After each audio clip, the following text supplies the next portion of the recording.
For the Love of Food, Salford helped a variety of people over lockdown, providing free meals 3 times a week. One of these people who relied on this service was Anna Tandy, but the project helped Anna in more ways than one. I was in a dark place, and I'd got to the point where I really didn't want to live. Sadly, Anna felt extremely lonely and that she had no friends. One day in lockdown, she tried to take her own life. She was found unconscious by one of the volunteers from For the Love of Food who were delivering her meals. And I found out later that it was Sammy who was delivering food to my flat and couldn't get in, so she then alerted the call system, because I live in over 55's flat. She alerted the call system and the ambulance came in and took me to hospital. So without Sammy breaking in and getting in through the flat and letting my daughter know, I think I would have been dead by now. Well, I would have been, because I'd lost the will to live. Yeah, so it's only as a result of having the food service that it's only as a result of having the food service and having somebody pop in with food every day. They know what's happening in your life, you know. Sammy set up For the Love of Food Salford to help people like Anna. She went round to check on Anna once she was notified by the delivery driver. Anna was luckily found before it was too late and taken to hospital, and I'm pleased that, you know, she's still here with us today, and Anna's one of our most amazing volunteers, and without that delivery driver contacting me, it could have been a different story. Another woman, who did not want to be identified, told us how For the Love of Food Salford helped her after she came to Salford to escape domestic abuse. I am a single woman with 3 kids, so now I have a small job now. So I am here from 1 year in England, and when I come in here, I work with my 3 kids, and I don't have nobody to help me. And I meet Sammy, and she started to help me about to make me my situation make better. Not just be good. It was I need it for it. If I didn't have this, I will not eat. It was very important. For the Love of Food relies on donations from the public and supermarkets to keep on providing not just meals but support for isolated people within Salford. As a result of having the food service and having somebody pop in with food every day, they know what's happening in your life, you know. Otherwise, there's a lot of people who are inside, stuck inside. They don't have food, or they don't have the will to cook food. And I think when you're of a certain age and you live on your own, you don't make yourself decent food anymore. So this service is tremendous for people's welfare and mental health. Now, many parts of the country have only just got back to normal after Storm Arwen, and now the next named winter storm is already here. Yes, Storm Bara has already had an impact here in Salford. Our reporter Olivia Lindley has been following the storm. That's right, guys. Well, we've already seen the effects of the really bad Manchester weather this week in Salford. With the rainfall and the wind that we've had, it's even caused some installations to close here in Media City. But unfortunately, the weather is taking a turn for the worse again here in Salford, with Storm Bara hitting the UK today. The storm is going to bring heavy rain, snow and winds of up to 70 miles per hour. We're here outside the Van Gogh Alive because they have had to shut for the remainder of the day because these winds are creating a health and safety hazard. So far, the Met Office have released 3 yellow warnings across Manchester, those being strong winds, heavy rain and even ice and snow. Some travel disruption is expected throughout the day too, especially over the higher routes. Unfortunately though, this does include delays on trains and bus routes, and there may even be some power cuts across Salford. So make sure you wrap up warm. Back to you in the studio.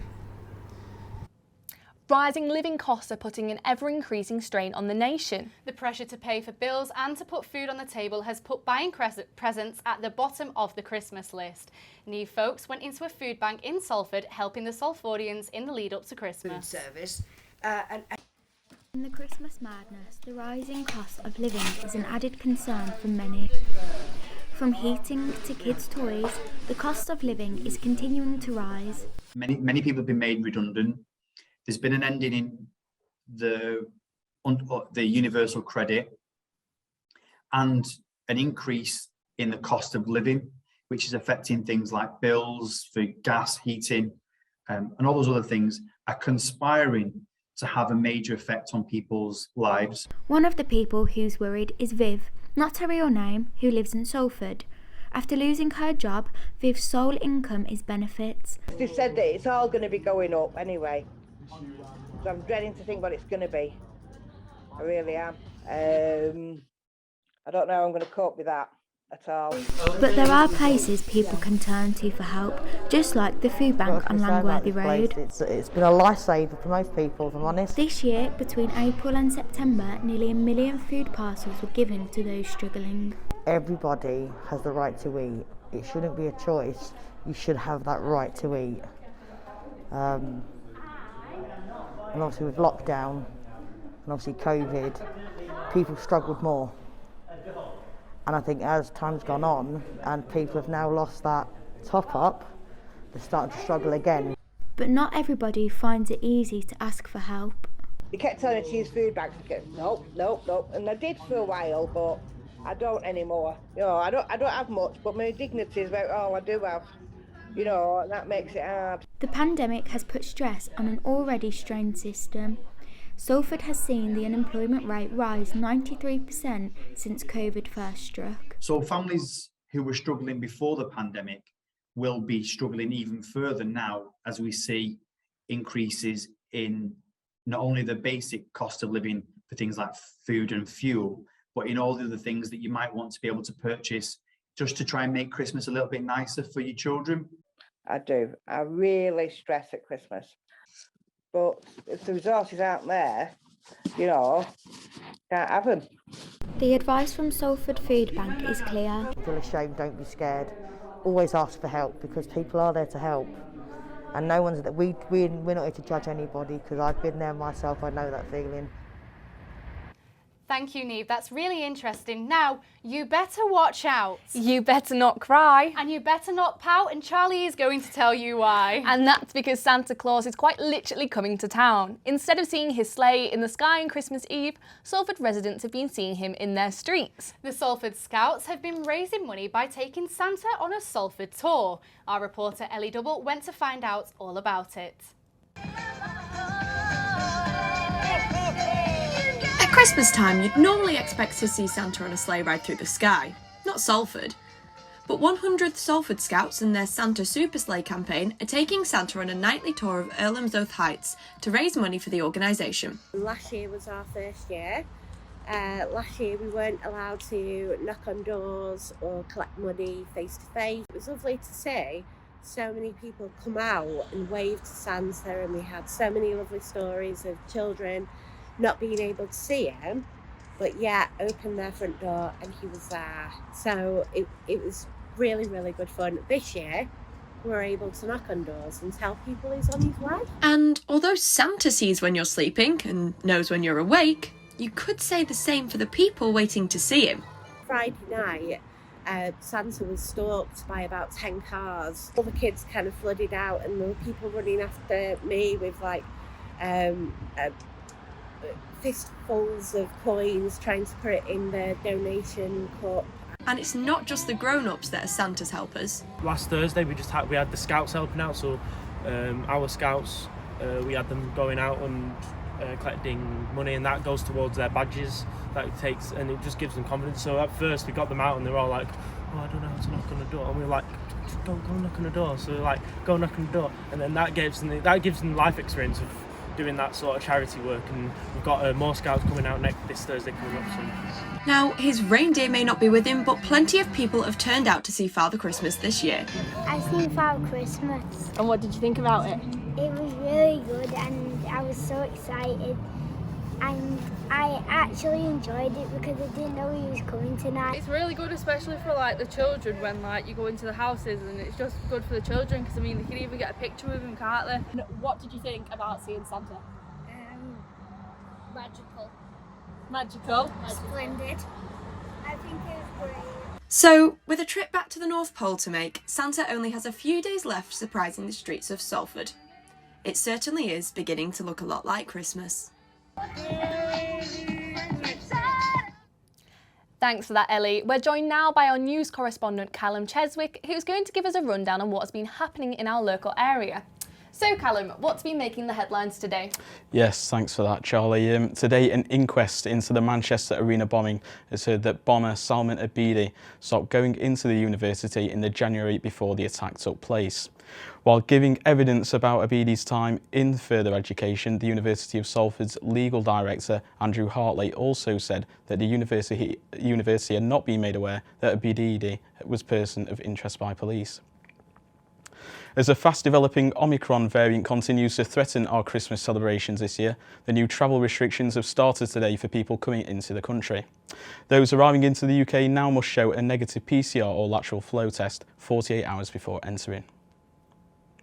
And if, like me, you're a user of public transport, then please do be aware that because of Storm Barra, Transport for Greater Manchester have warned that some of their services today may have delays. So make sure you check for any disruptions before heading off out tonight. But most importantly, though, wrap up warm and stay safe out there. Thank you, Callum. Now, for many people, Christmas can be a stressful time. So how can we relieve some of this anxiety? Bethany Noon went down to Eccles to see if meditation could be the answer. Listen. Don't you feel relaxed already? This class is in Eccles. It is a guided meditation, but not just any meditation. It is sound healing meditation. It starts, if you reach back, it's from all over the world really, Tibet, China, even the Vikings had sound therapy, so it goes back thousands and thousands of years. It's basically bringing the body back into balance through resonance, so the instruments kind of reset the body, so the circadian rhythms in the body, they bring back to, I don't know if you know about alpha, beta waves when we relax, theta waves, they bring that back to that very relaxed, they bring the body to that very relaxed state. Even when there's resistance in the body, you see people, you maybe have experienced it yourself, if there's some resistance in the body, after so long you'll automatically surrender because the sound just makes you. Through Parlo, you'll be guided to relax and release any stress and tension you may be feeling to accept the sound energy into the body and promote healing. But what is so special about this class? And why can it be such an effective use of meditation? An extension of meditation. So you don't need to have meditation and sound healing, you could just have the sound healing.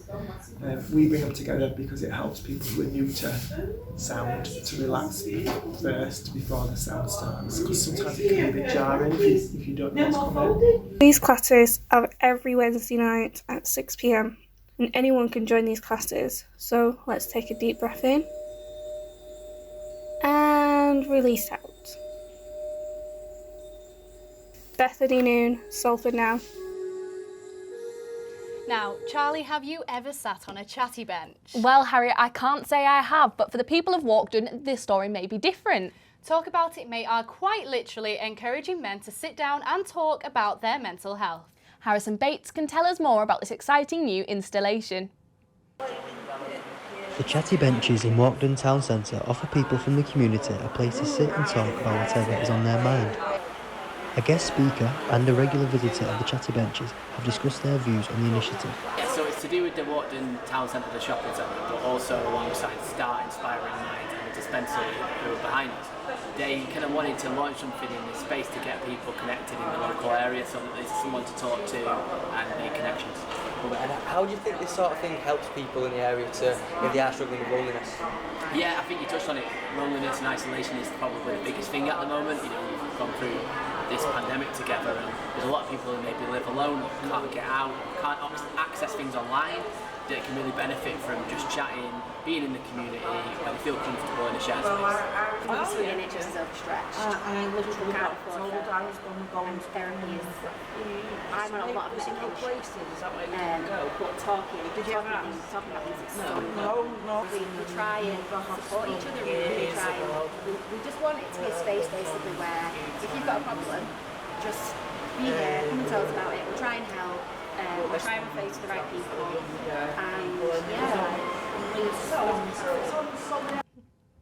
And That was Harrison Bates reporting from Walkden Town Centre. What a great initiative. I know. Have you seen the ones in Media City as well? Those chatty lampposts, I think they are. No, I haven't actually. I wonder what they could be like. I'll be sure to check it out. A chatty lamppost, does that mean it talks to you? I have no idea. We'll have to have a look if the weather's not too bad when we're finished. Definitely need to wrap up warm because it's absolutely freezing out there. Unfortunately, that's all we have time for now. If you want to get involved in the discussion in the meantime, you can visit our socials at Salford Now or visit our website. You can join us again next Monday at 2:30 and 5 p.m. for your latest Salford Now updates. Thank you very much and enjoy the rest of your evening. Hope you have a lovely rest of the week and a lovely weekend too. Remember to wrap up warm and keep safe. Thank you.